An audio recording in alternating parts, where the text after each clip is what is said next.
Well, did you know that the director of Last of the Mohicans insisted that they grow crops to make fibers for the costumes in the movie so they would be historically authentic and the audience wouldn't see a polyester fiber and go, uh-oh, I totally don't believe this movie now, it's fake.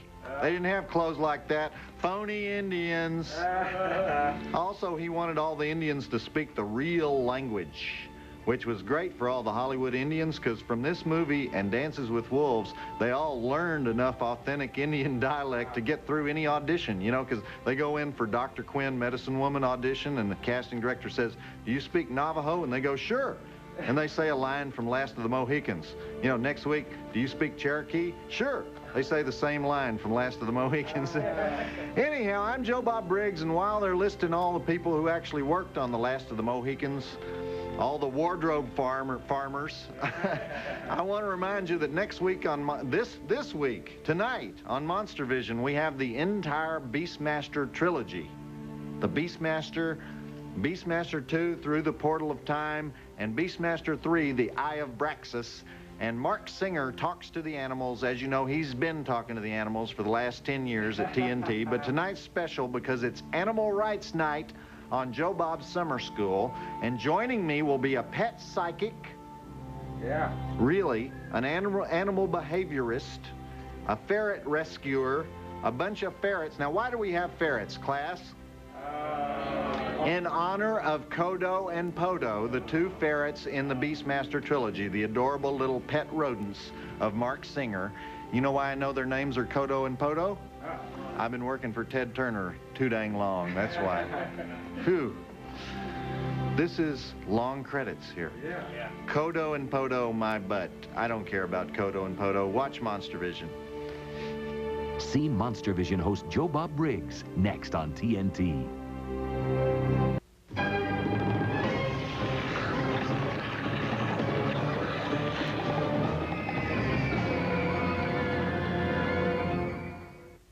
Tonight, the second week of Joe Bob's summer school session for remedial Monstervision watchers, we enter the wonderful world of animals with the Beastmaster trilogy, all three Beastmaster movies, and this is only the 279th time they've been seen on TNT, and in commemoration of that event, we'll have three special guests tonight, a professional ferret rescuer. You think I'm kidding? With ferrets, a professional animal behaviorist, and a professional pet psychic. All tonight as we explore the world of little furry creatures that have mascara injected into their eyes by Revlon on Monstervision. And you know, I don't mean to joke about animal cruelty, because that's not a laughing matter. And in fact, ever since I exposed the practice last year, we've been getting hundreds of letters here at Monstervision asking, Joe Bob, what can I do about Chihuahua racing? Yeah. But I'm afraid it's not that simple, because Mexico is not like our country. At Chihuahua Downs in Nuevo Laredo, the life of a little rat-faced weasel dog comes cheap indeed. Maybe you haven't heard the chilling facts of this cruel barbarian sport, but just for one example, the actual Chihuahua racing saddle weighs 68 pounds, while the average Chihuahua weighs 1/2 pound. That's a difference of, well, you do the math, you know? You should see the expressions on their little Chihuahua faces when the saddleros walk out carrying these instruments of torture here. Some of the Chihuahuas have to be blindfolded so they'll stop jumping around and squawking while the saddleros search for a part of the body that can take the cinch. I shudder just to think about it, but that's not all. The average Chihuahua jockey weighs 260 pounds. This disgusting breed of savages, known as Los Hombres Flour Tortillas, pride themselves on their ability to break the spirit of a Chihuahua. During the annual Chihuahua Roundup, when the puppies are first separated from their mommies, the flour tortillas here mercilessly spur the pathetic little canines to see who can force the triple high C note out of the dog. And for weeks after the Roundup, you'll see Chihuahuas spread out all across the prairie, broken, whimpering helplessly at the sight of any man with enchiladas on his breath. There are 4 types of Chihuahua racing bets: win, place, show, and the Chihuahua Perfecta. Do you know when the Chihuahua Perfecta pays off? anytime the dog fails to finish the entire 6-foot track, or in the business, breaks down. If you haven't seen this, it looks roughly like a stuffed cuddle toy being stomped by a gorilla. And because of the weight of the saddle and the jockey, even a strong, healthy Chihuahua will normally require 7.5 hours to traverse that 6 feet. I once saw a guy collect $798 on a $2 Chihuahua Perfecta parlay, and it's not something I want to see again, you know what I mean? What can we do? There's only one thing that might work. I say until this disgusting sport is stopped, tell your local butcher that you are boycotting all Chihuahua imports from northern Mexico. Maybe it'll mean eating beef and chicken for a while or barbecuing domestic Chihuahuas, but I think it's just the price we have to pay. Thank you very much. And speaking of dead meat in the desert, we're going to watch all 3 Beastmaster movies right now, beginning with the 1982 original.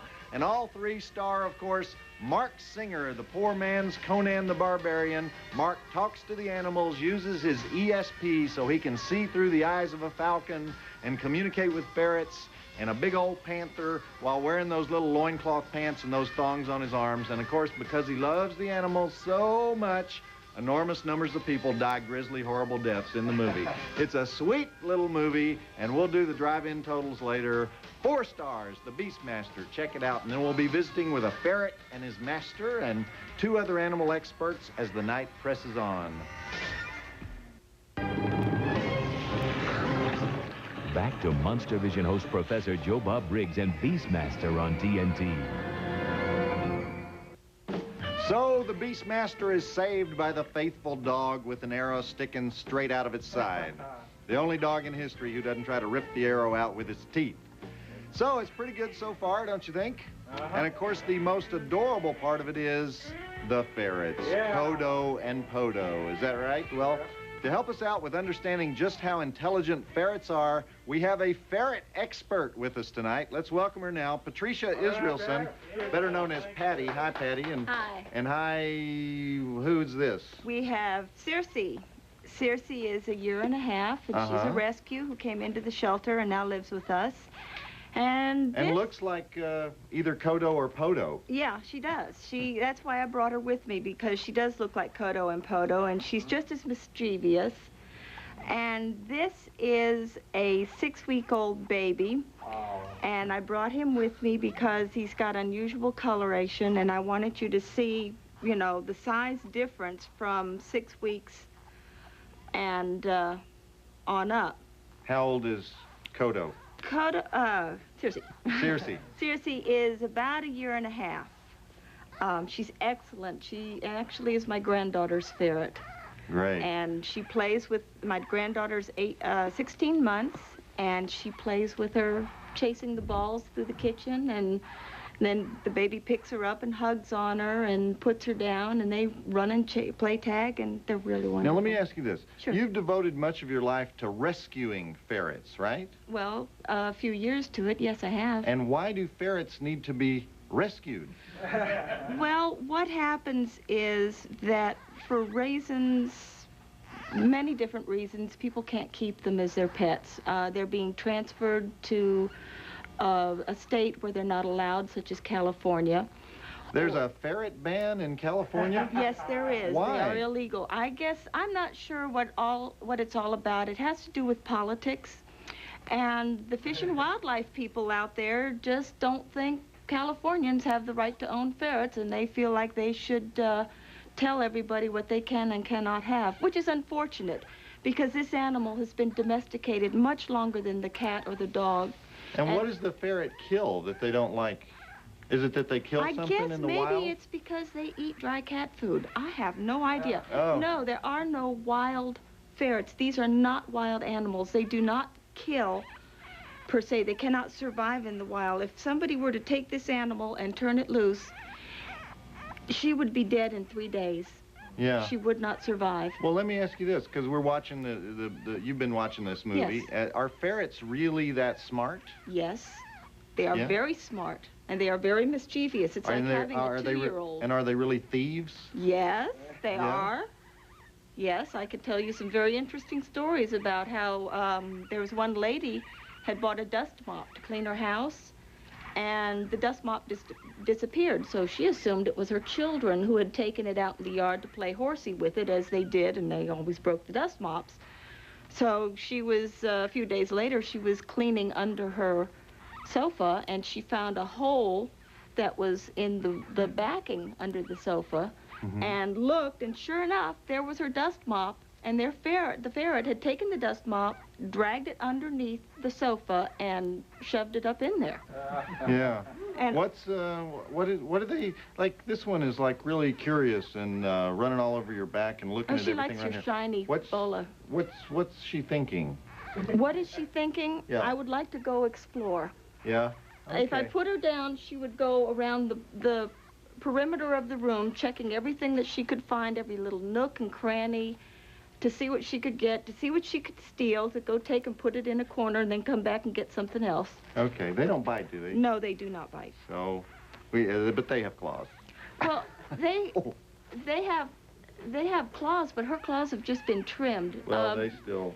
They're not left like a on cat claw, Yeah. where they're really sharp. Okay. Well, we're going to find out. We're going to have a pet psychic out here later to find out what exactly she's thinking. You can let her up but, on your shoulder. Okay. Right now, let's get back to the Beastmaster. Pretty good part. We had the witch plant the fetus in the cow in the Beastmaster. We had those She's Hare cute. Krishna monks commit suicide. We had the witch get flung in the fire. We had the barbarian horde invasion, the village of screaming women, the warriors with the skulls on the pikes. The movie, basically, at this point, is Juarez on a Saturday night. So go ahead. Back to Monstervision host Professor Joe Bob Briggs and Beastmaster on TNT. Kodo and Podo, the adorable ferrets. Just one of the touching moments in the Beastmaster. This is the only movie that as far as I know, to combine child sacrifice scenes with aren't the animals cute scenes.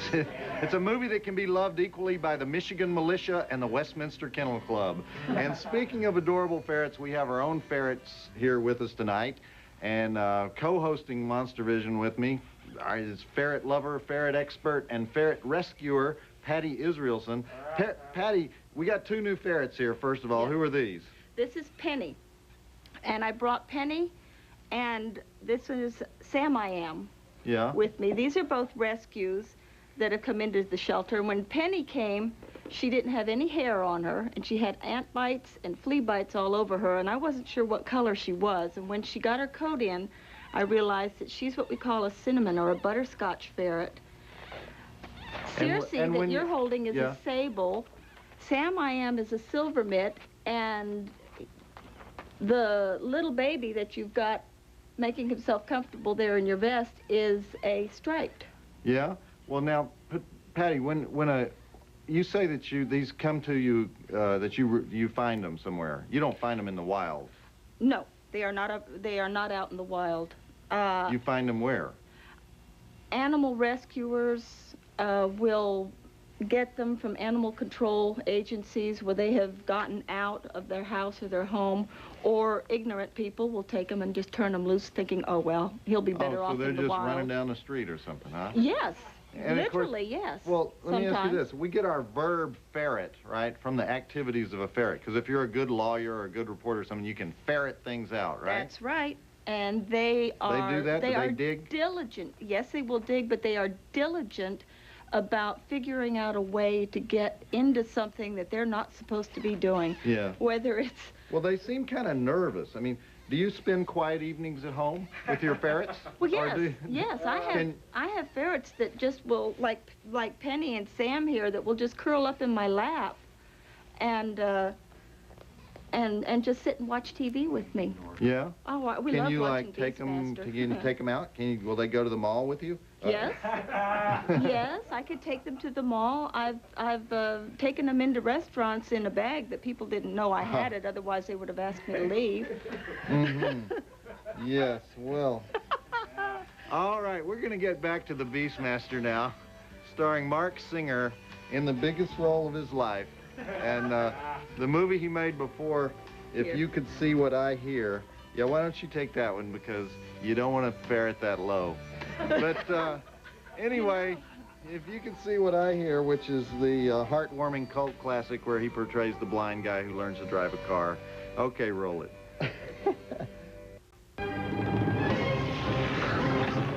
Back to Monstervision host Professor Joe Bob Briggs and Beastmaster on TNT. In the original movie, we get to see Tanya Roberts naked in that scene. Pretty famous scene, too, because Tanya was still on Charlie's Angels, or she just finished up with it, I can't remember. So Playboy ran all those pictures from the flick, and everybody was just all bonkers over Tanya's garbanzos. Of course, ever since then, she's been springing them out of the chute more or less regularly, so the novelty is worn off, and it doesn't matter anyway, because this is basic cable, and we don't show hooters, except occasionally there's kind of a fleeting shadow hooter on there, kind of a phantom breast. I think they do that on purpose, but, you know, you think you saw something, but you can't be certain enough about it to write a letter to Ted. Those pesky little TNT editors, they're rascals, aren't they? Okay, enough of that. At this time, Patty Israelson and her ferret will demonstrate a quadruple ferret backflip. Go ahead. No, I'm only kidding.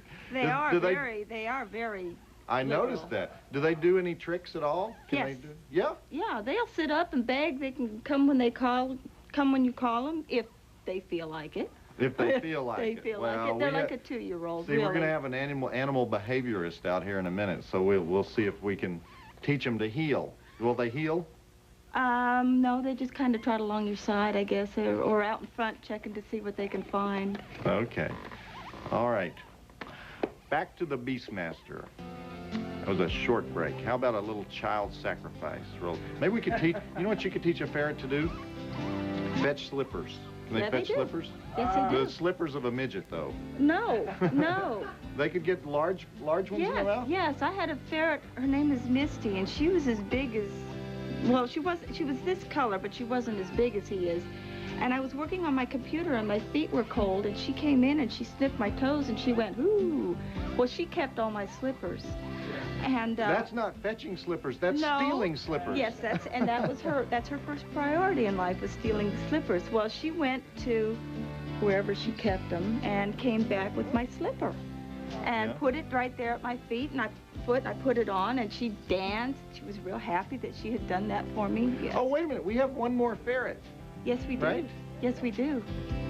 Where's the other ferret? This is Sam I Am, who you've met, if you want to hold Sam I Am. And he is an old man. He's probably about 4 or 5 years old. And then we have this little one with the stripe. I don't know if you could see it, but this is a very unusual color variation. And that stripe will not fade. And then I have a 1-week-old. And I don't know, can you see him? Can you get a close-up of him? Yeah. He's 1 week. When he was born, he was no bigger than my little finger. And that shows you how much they've grown in a week's time. Right there. Wow, And this is 6 weeks. So you see there's a big difference. They grow very, very rapidly, very quickly. And they're sweethearts. What? Who's hurt? We have to go get Timmy. No, Lassie, they just... Yeah. All right, back to the movie.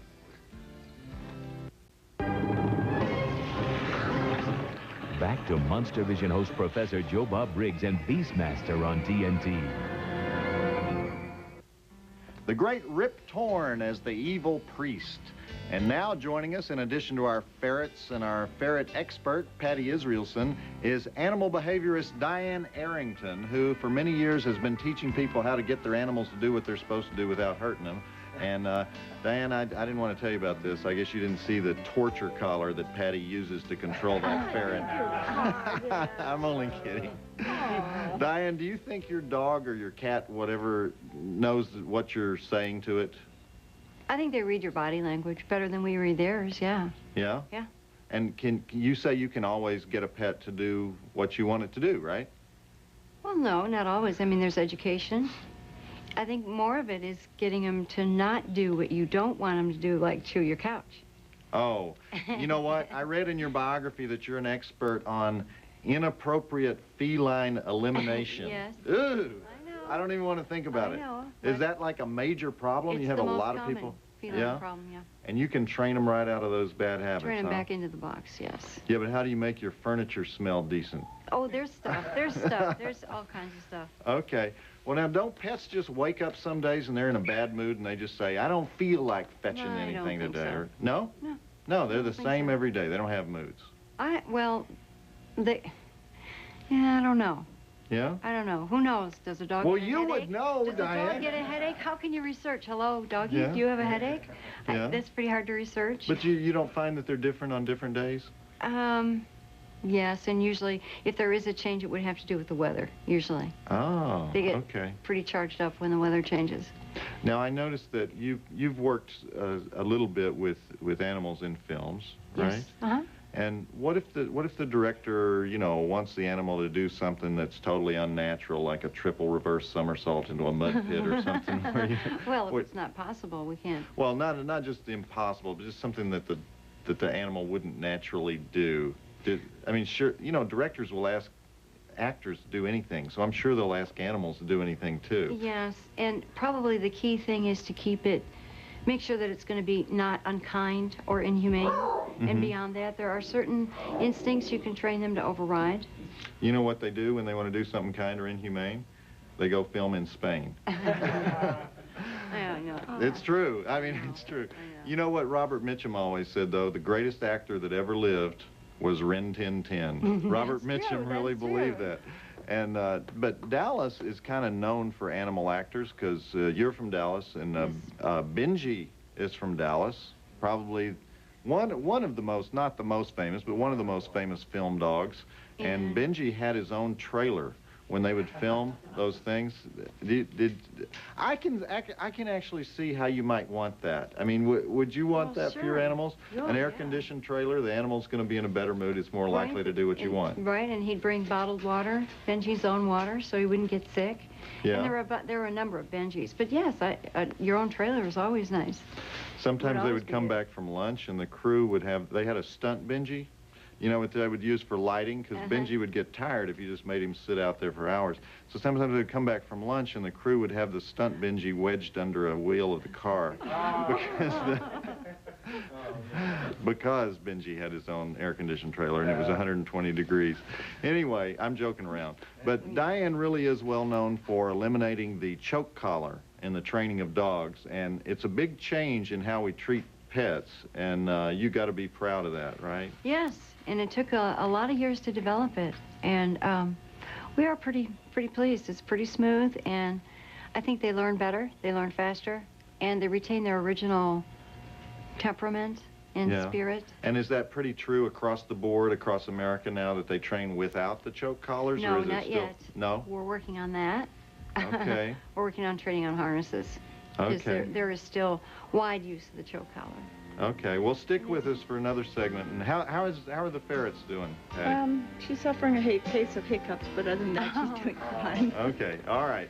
Back to the Beastmaster. Roll it. This is the part where the Beastmaster meets up with Gordy from the Mary Tyler Moore Show. Remember Gordy from the Mary Tyler Moore Show? Looks a little better in a loincloth.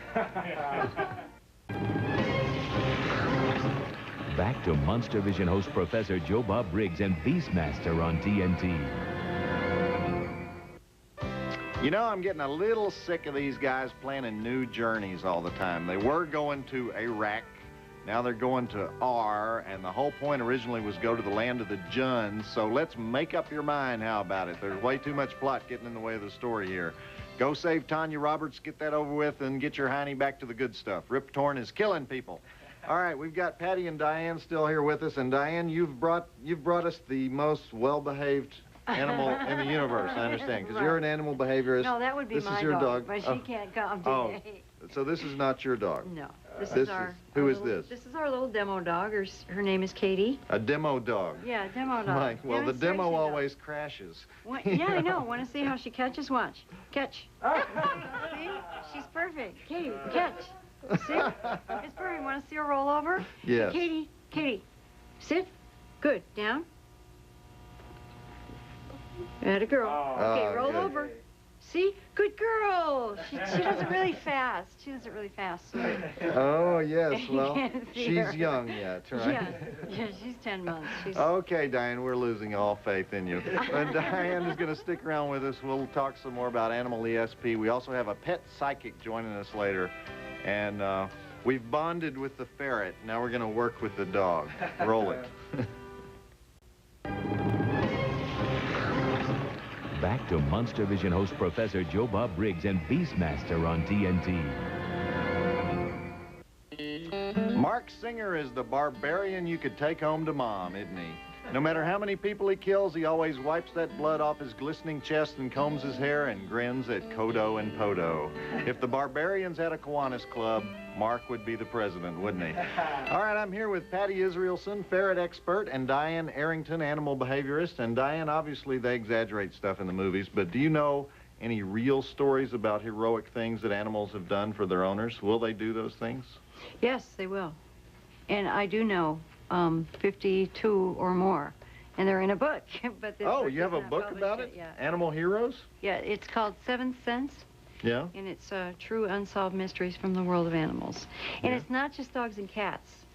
There was one dolphin one that was pretty interesting. Parrots. I think that was all. And it's animals that save their owners or Heroic somehow... stories and stories that are just plain mysterious. Mm-hmm. You know, how would they figure it out? That's interesting. Is that out Yeah. now? Or... Saving one another? No, it's not out yet, but Okay. it will be. All right. Saving each other, you know, from drowning or saving humans from drowning.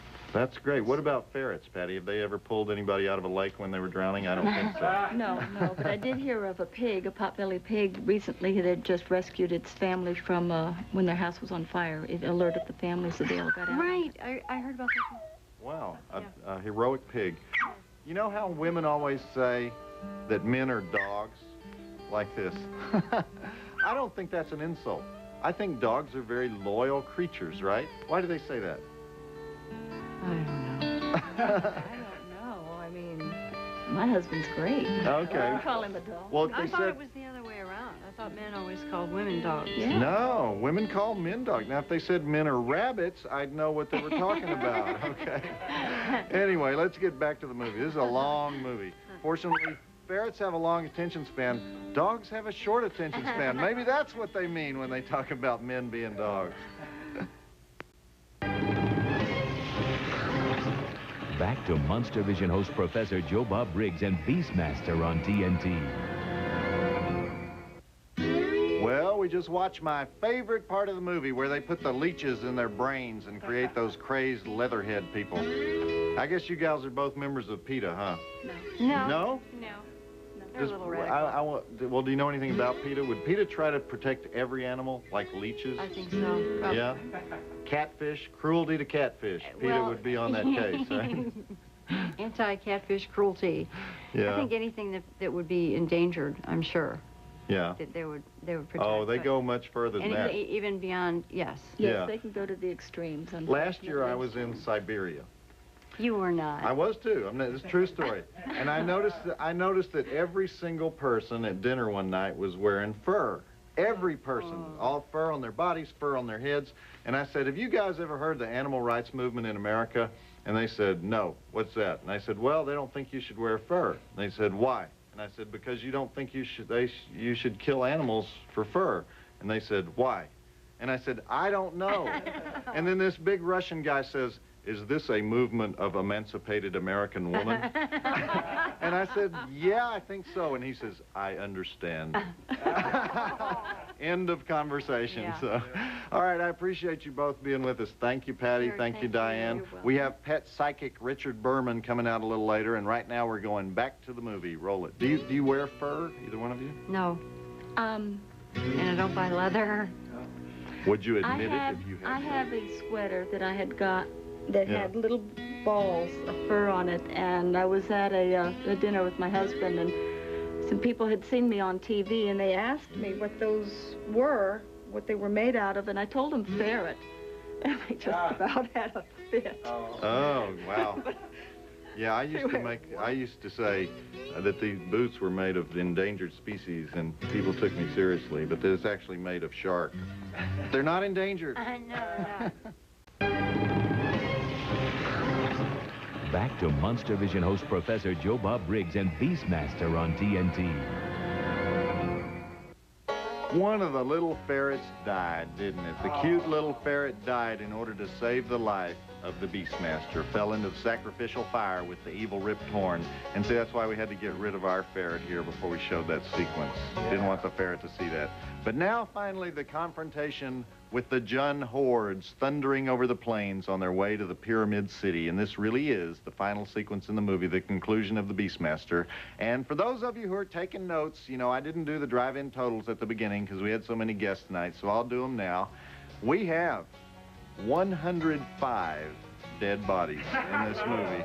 1 dead dog, bald monk suicide, fetus transplant, mace to the back, hatchet flinging, barbarian horde, raping, pillaging, looting, the big 3, body hacking, multiple impalement, funeral pyre, child sacrifice, multiple torture chambers, hag piercing, sword wielding Hare Krishnas, brain damaged torture victim body hacking, priest burning, flaming barbarians, head rolls, kung fu, quicksand fu, crossbow fu, sword fu, 4 stars.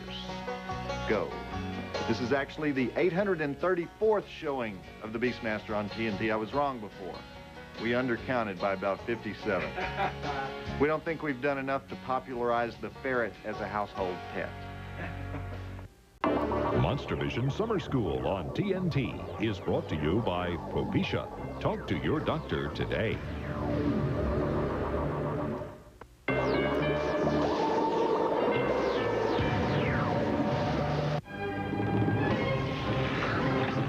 Back to Monstervision host Professor Joe Bob Briggs and Beastmaster 2 on TNT.